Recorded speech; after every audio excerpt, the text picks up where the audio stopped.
Alors en fait le brief, il faut savoir dans le contexte, c'est qu'il voulait faire connaître un peu plus la cause, parce que c'est souvent mésestimé.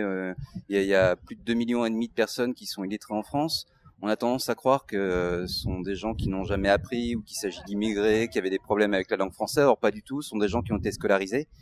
Et il fallait faire prendre conscience au grand public simplement que voilà, il y a près de 3 millions de personnes en France qui sont victimes de ça, qui par les aléas de la vie, on finit par oublier simplement comment lire, écrire, compter, et du coup, le brief était assez simple.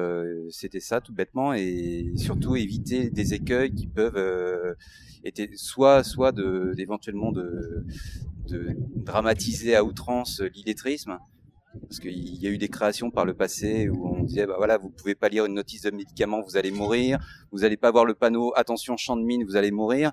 Mais dans la réalité, ça se passe pas comme ça. Les illettrés, ils ont toutes sortes de stratégies d'évitement. Quand on est au restaurant, on peut commander la même chose que le voisin d'à côté. Quand on est dans le métro, on dit qu'on a oublié ses lunettes et on demande à quelqu'un d'indiquer le nom de la station qui suit. Enfin, voilà.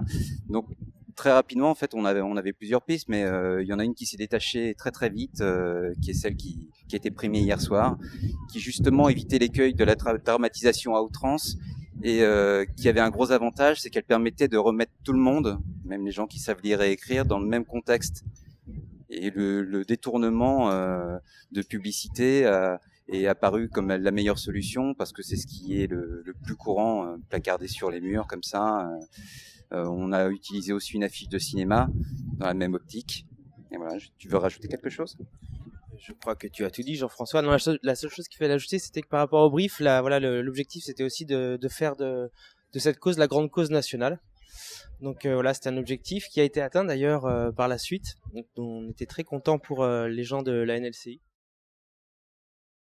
En fait, l'année d'avant, ils s'étaient déjà présentés pour tenter d'obtenir le label Grande Cause Nationale, et ils avaient échoué. Et la campagne a été plutôt bien reçue. Ça a été diffusé beaucoup en presse, parce qu'ils ont eu de la presse mutualiste qui est tirée à plusieurs millions d'exemplaires. On a utilisé des bannières internet. Il y a eu de l'affichage dans différentes villes en France. Et ça a permis de mobiliser, en fait, au-delà du grand public, un certain nombre d'acteurs très importants. Il y a 2 fédérations de parents d'élèves qui ont accepté de signer la pétition. Il y a plusieurs gros syndicats, et tout ça, ça a fait près de 3 millions de personnes, en fait, qui étaient engagées en faveur de la cause, et ça a permis de faire pression suffisamment sur le gouvernement. Et voilà, Jean-Marc Ayrault a fini par annoncer que ce serait l'illettrisme, la grande cause de 2013.